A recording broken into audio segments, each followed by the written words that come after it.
కిరణ్ కుమార్ రెడ్డి గారు ముఖ్యమంత్రి ఉన్నప్పుడు సికింద్రాబాద్ లోక్సభ సభ్యుడు నేను, స్థానిక కార్పొరేటర్ షరీఫ్ గారు ఆ రోజు కాంగ్రెస్ హయాంలో అందరి ప్రోద్బలంతో ఈ యొక్క హాస్పిటల్ నడి బోర్డులో ఖైరతాబాద్ పట్టణ నడి బోర్డులో ఉంది. అదే కాకుండా ఖైరతాబాద్ గణేష్ అంటే ప్రపంచ ప్రఖ్యాతిగాంచిన ఖైరతాబాద్ విగ్రహం, దాని ముందు ఉన్నటువంటి ఈ హాస్పిటల్ను గౌరవనీయులు మా స్పోక్స్ పర్సన్ దాసోజీ శివన్ గారు, మేమందరం స్థానిక కార్పొరేటర్లు, స్థానిక లీడర్లు అందరూ కూడా ఇక్కడ ఉన్నటువంటి సమస్యలు ఏంటంటే మొత్తం హాస్పిటల్ ఉంది, అన్ని ఫ్లోర్లు అన్నీ ఖాళీగా ఉన్నాయి, దయానీయ స్థితిలో ఉన్నాయి. అక్కడ జీవరాశులు చచ్చిపోయి ఉన్నాయి, కబుత్రాలు చచ్చిపోయి, పిల్లిలు చచ్చిపోయి, అట్లా తండోపతండాలుగా ఉన్నటువంటి బెడ్స్ అన్నీ కూడా ఖాళీ ఉన్నాయి. ఏదేమైనా కానీ ఈ హాస్పిటల్ అందుబాటులో ఈరోజు రాష్ట్రంలో పరిస్థితి, తెలంగాణ రాష్ట్రంలో ఒక్కొక్క బెడ్ గురించి కరోనా పేషెంట్లు చస్తూ ఉన్నారు, ఆక్సిజన్ లేక చస్తూ ఉన్నారు. ఇక్కడ అన్ని ఫెసిలిటీస్ ఉన్నా కానీ దీని ఉపయోగంలో తీసుకుంటలేరు. దీని తక్షణమే 100 బెడ్రూమ్ల హాస్పిటల్ చేయాలని కోరుతా ఉన్నాం. దాని గురించి మేము ఈ యొక్క అంత స్థానిక లీడర్లందరూ, పెద్దలందరూ కూడా మేము అందరం కలిసి అనేక సార్లు దీని విషయం పెద్దల దృష్టికి తీసుకుపోయినా పట్టించుకునే నాదులు లేడు.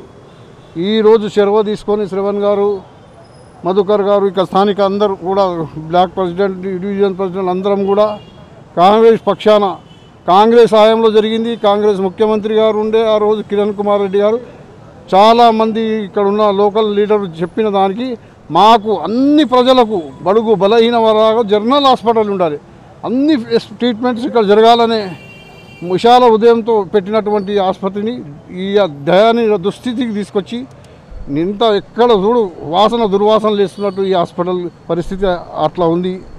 కానీ మేమందరం ఖండిస్తాము. 100 బెడ్రూమ్ల హాస్పిటల్ కావాలి.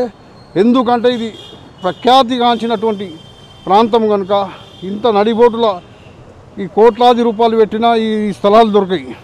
అట్లాంటి స్థలంలో ఉన్నటువంటి దాన్ని వృధా చేస్తూ ఈ ప్రభుత్వం వృధాగా 100 బెడ్రూమ్లు వేస్తే 100 ఎంతోమంది పేషెంట్లకు లాభం, బతికి బయటపడతారు. పేద ప్రజలకు అందరికీ కూడా ఇక్కడ ఇంజక్షన్స్ కూడా ఇస్తలేనట్టు, వ్యాక్సిన్ ఇస్తురా, వ్యాక్సిన్ కూడా ఇస్తలేవు. నీకు అన్ని ఫ్లోర్లన్నీ ఖాళీ ఉన్నాయి, దీన్ని ఎంత వాడకంలో తీసుకోవచ్చు అంటే దాని గురించి మేము కోరుకునేది 100 బెడ్రూమ్ల హాస్పిటల్ కావాలని మా కోరిక. మేము అప్పీల్ చేస్తా ఉన్నాం. దీనికి పెద్ద ఎత్తున ఇది అంతం కాదు, ఆరంభం.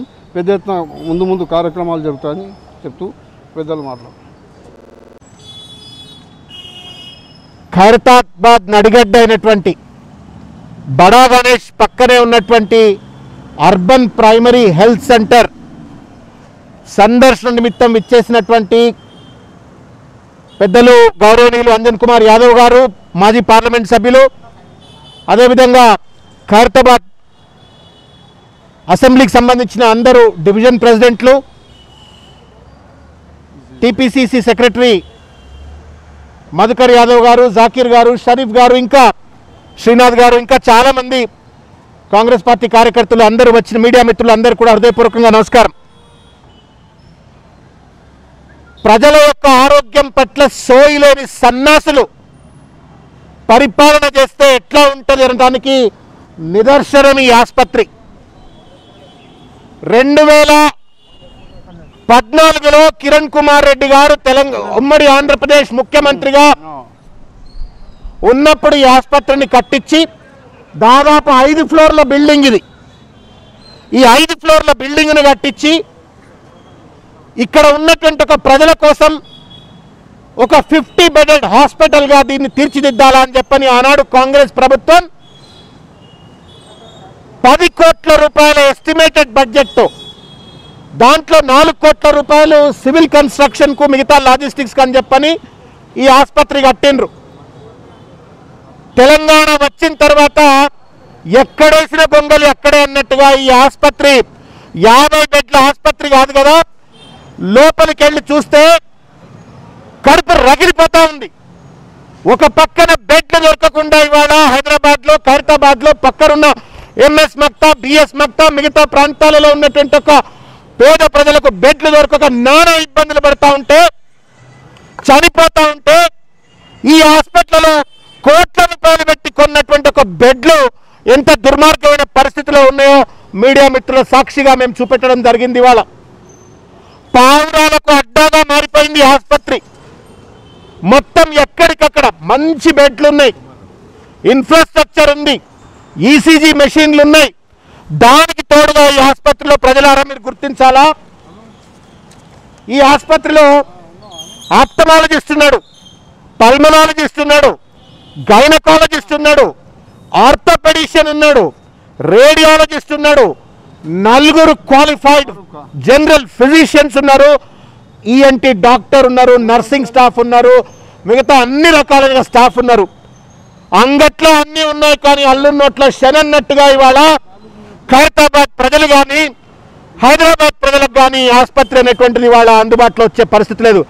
ఏం గడ్డి బిక్తా ఉందా కేసీఆర్ ప్రభుత్వం, కేటీఆర్ ప్రభుత్వం అని చెప్పని అడుగుతా ఉన్నాం. మేము నెత్తి మీద నోరు పెట్టుకొని మొత్తుకుంటా ఉన్నాం. ప్రభుత్వ రంగ ఆసుపత్రులలో బెడ్ల సంఖ్య పెంచండి. ఈ ఆసుపత్రి సంవత్సర కాలంగా కోవిడ్ వచ్చింది, ఎందుకు దీన్ని కోవిడ్ హాస్పిటల్గా తీర్చిదిద్దలేదు? బెడ్లు ఎందుకు పడి ఉన్నాయి? సమాధానం చెప్పాలా అని చెప్పని కేటీఆర్ గారిని, కేసీఆర్ గారిని, ప్రిన్సిపల్ సెక్రటరీ రిజ్వీ గారిని, తర్వాత చీఫ్ సెక్రటరీ సోమేష్ కుమార్ గారిని మేము ప్రశ్నిస్తా ఉన్నాం. ఎవడబ్బసం ఇది? 10 కోట్ల రూపాయలు ఖర్చు పెట్టి ఇంత పెద్ద ఎత్తున ప్రజలు ఈ రకమైనటువంటి ఒక రీతిలో హాస్పిటల్ కావాలని చెప్పని కోరుకుంటున్నప్పటికీ కూడా దీన్ని హాస్పిటల్గా ఎందుకు తీర్చిదిద్దలేరు? నర్సింగ్ స్టాఫ్ ఉన్నారు, డాక్టర్లు ఉన్నారు, బెడ్లు ఉన్నాయి, ఇంత పెద్ద బంగ్లా ఉన్నది, ఎందుకు దీన్ని కోవిడ్ హాస్పిటల్గా తీర్చిదిద్దలేరని చెప్పని మేము అడుగుతా ఉన్నాం. బాధ కలిగేటువంటి టాస్క్ ఫోర్స్ ఉన్నారు, కనీసం ఆ టాస్క్ ఫోర్స్ వచ్చి విజిట్ చేసైనా ఈ హాస్పిటల్గా తీర్చిదిద్దాలని చెప్పని మేము కోరుతా ఉన్నాం. ఇవాళ కేసీఆర్ గారు పెద్ద పెద్ద మాటలు చెప్తా ఉన్నాడు. వరంగల్లో జైలును కూల్చి పెద్ద హాస్పిటల్ కడుతున్నట. దీన్ని తీర్చిదిద్దండి సార్ మొదలు. వరంగల్ కూల్చే సంగతి దేవుడెరుగు, కూల్చి నువ్వు హాస్పిటల్ కట్టే సంగతి దేవుడెరుగు. 7 ఏళ్ల కింద ఉస్మానియాను కూడా కూల్చి అక్కడ పెద్ద హాస్పిటల్ కడతాను, కట్టింది లేదు, పీకింది లేదు అక్కడేమి. ఈ హాస్పిటల్ని మీరు కోవిడ్ హాస్పిటల్గా తీర్చిదిద్దండి. డాక్టర్లు ఉన్నారు, నర్సులు ఉన్నారు, బెడ్లు ఉన్నాయి, బిల్డింగ్ ఉంది, అన్నీ ఉన్నాయి. దీన్ని ఎందుకు ఇవాళ ప్రజలకు అందుబాటులో తెస్తలేరని చెప్పని మేము ప్రశ్నిస్తా ఉన్నాము. దీనికి తోడుగా స్థానిక శాసనసభ్యుడు డూడు బసవన లెక్క మారిపోయింది దానం నాగేందర్ గారు. నీ హయాంలోనే ఈ బిల్డింగ్ కన్స్ట్రక్షన్ మొదలైంది దానం నాగేందర్ గారు. మీరు ఇక్కడ తిరగాడిన ఈ గడ్డ మీద ఆసుపత్రి ఇట్లా ప్రజలకు ఉపయోగపడకుండా ఒక పాడుబడ్డ బంగ్లా లెక్క పడి ఉంటే మీ మనసు ఎట్లొప్తా ఉంది? ఇక్కడ ప్రజలు ఓట్లేసి మిమ్మల్ని ఎమ్మెల్యేగా చేస్తే కేసీఆర్ నిలదీయలేవా? కేటీఆర్ ముందే అడగలేవా?